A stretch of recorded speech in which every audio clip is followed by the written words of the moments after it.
Justin Baldoni files libel lawsuit against New York Times over Blake Lively's story. The dispute has ensnared the who's who of the Hollywood public relations machinery. The lawsuit marks the third legal action over the filming of It Ends With Us.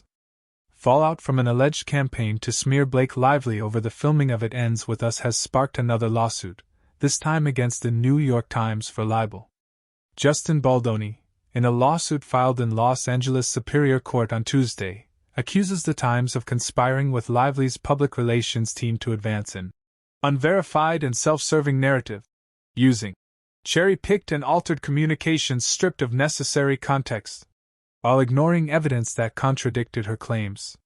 He seeks at least $250 million and brings claims related to fraud and breach of contract, as well as libel. In this vicious smear campaign fully orchestrated by Blake Lively and her team, the New York Times cowered to the wants and whims of two powerful, untouchable Hollywood elites, disregarding journalistic practices and ethics once befitting of the revered publication by using doctored and manipulated texts and intentionally omitting texts which dispute their chosen PR narrative, said Brian Friedman, a lawyer for Baldoni and his public relations team, in a statement. In doing so, they predetermined the outcome of their story, and aided and abetted their own devastating PR smear campaign designed to revitalize Lively's self-induced floundering public image and counter the organic groundswell of criticism amongst the online public. The irony is rich. Additional lawsuits will be filed against those individuals who have abused their power to try and destroy the lives of my clients, added Friedman, who noted that evidence of communications backing up Baldoni's claims will be provided. The public will decide for themselves as they did when this first began.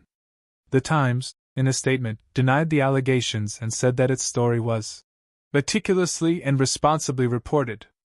It stressed that the report was based on a review of thousands of pages of original documents, including the text messages and emails that we quote accurately and at length in the article, and that Baldoni has not pointed to a single error. In a statement, Jamie Kendall, a representative for Lively, said, "Nothing in this lawsuit changed anything about the claims advanced in Ms. Lively's California Civil Rights Department complaint, nor her federal complaint, filed earlier today."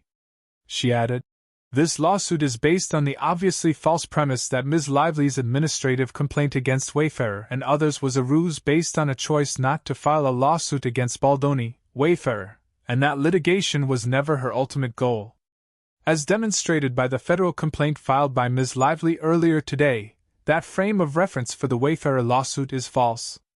Baldoni's lawsuit follows a separate complaint from Stephanie Jones, a former publicist for Baldoni, who accused the actor and director of breaching their contract after she was allegedly forced out of representing him and his production company amid concerns that Lively would go public with her accusations.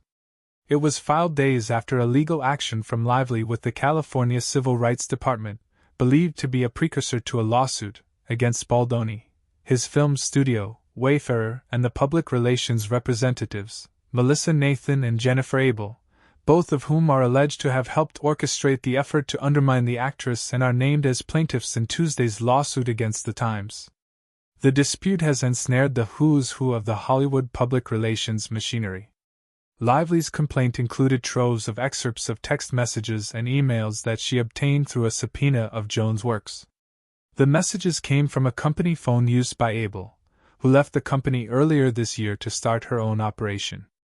The messages detailed in Lively's complaint include a key exchange where Abel pushes the crisis public relations team. "I think you guys need to be tough and show the strength of what you guys can do in these scenarios. Baldoni wants to feel like she can be buried." To which Nathan replied, "Of course, but you know when we send over documents we can't send over the work we will or could do because that could get us in a lot of trouble.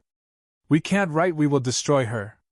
Imagine if a document saying all the things that he wants ends up in the wrong hands. You know we can bury anyone."